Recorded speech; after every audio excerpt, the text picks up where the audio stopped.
At 4 a.m. you wake up, it's dark outside. There is nobody else on your street awake. It's cold, it's damp, it's not fun. But you know what?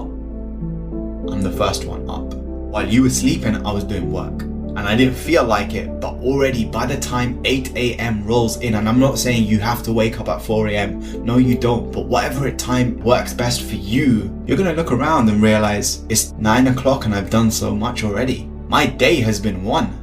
And if you start strong, you have a much better chance of finishing strong. Don't leave these things to the last minute. Try and be up when the sun is up. Try and be asleep when the sun is down, if that works for where you are in the world. But whatever you do, build your routine in a way, and this is a really useful tactic to developing that calloused mind. And the third thing, this is something that I've learned in my experience as a life coach, is mentally check in with yourself. When anyone I'm speaking with in a one-to-one coaching session says, I'm going to do this, my first question is always the same thing. Are you a 10 out of 10 for doing this?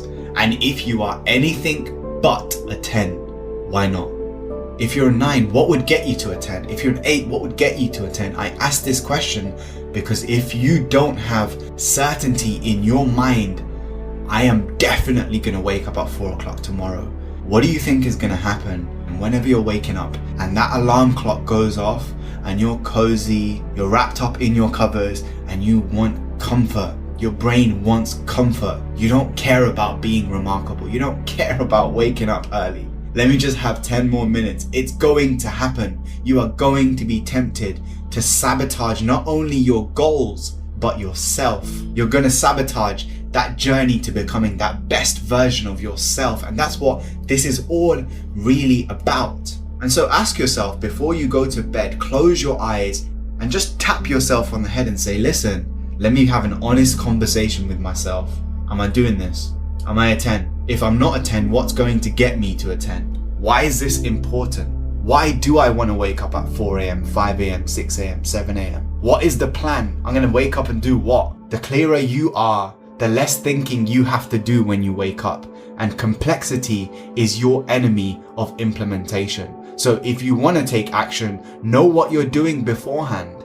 Tip number 4, use tools and tactics to your advantage. You can go on your phone right now. Most of you have smartphones and you can download an app where you have to scan a barcode before it turns off. You can sleep with the curtains open, so you have no choice but to wake up when the sun hits your eyes. You can't get back to sleep. Use these things. Design your environment in a way that nudges you to take the right course of action. Design it for yourself rather than being a dead fish that goes with the flow. So look around at your environment and think about, what can I do to trigger me towards action, to trigger me towards that best version of me? If you're trying to be like everyone else, keep doing what everyone else does. But if you want what no one else has, you're going to have to do some things that no one else is willing to do. And that might mean sleeping with your curtains open. That might mean downloading an app where you have to scan the barcode of your shampoo, whatever it might be. So you have to get up. You have to get out of the room. And by the time you're out of the room, you're awake now. So now you've made the decision easier.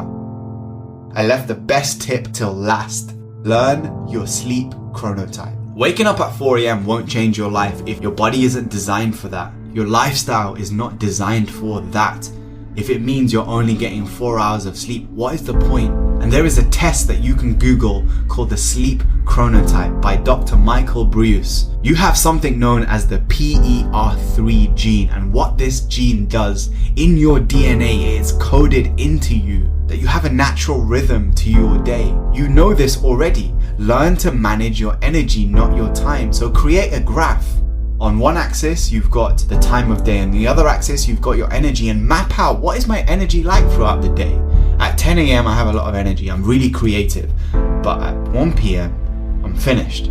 But then at 6 p.m., I feel really energized. I'm so creative. I have 100 ideas. And then at 11 p.m., my mind is wired to get work done. But I need to get to sleep now. So know these patterns throughout your day, and this is based on this internal clock that influences your behavior throughout the day, your focus throughout the day. Some of us, most of us, like me, we're bears. Bears need 8 hours of sleep. And once we're out, we're out. You will not wake me up even if there's an earthquake. But I also know that I need to go for a walk in the middle of the day to recalibrate myself, to re-energize myself, and to get refocused. If I try and power through, it may not work for me. So learn your sleep chronotype and realize that everyone's routine is different. Everyone's sleep routine is different. Everyone's journey is different. Everyone's success is different. You are different. You weren't born to fit in. You were born to stand out. And the key to belonging to any group, any tribe, is knowing yourself, and then from that place of clarity, creating an environment and a structure around you that is going to change your life.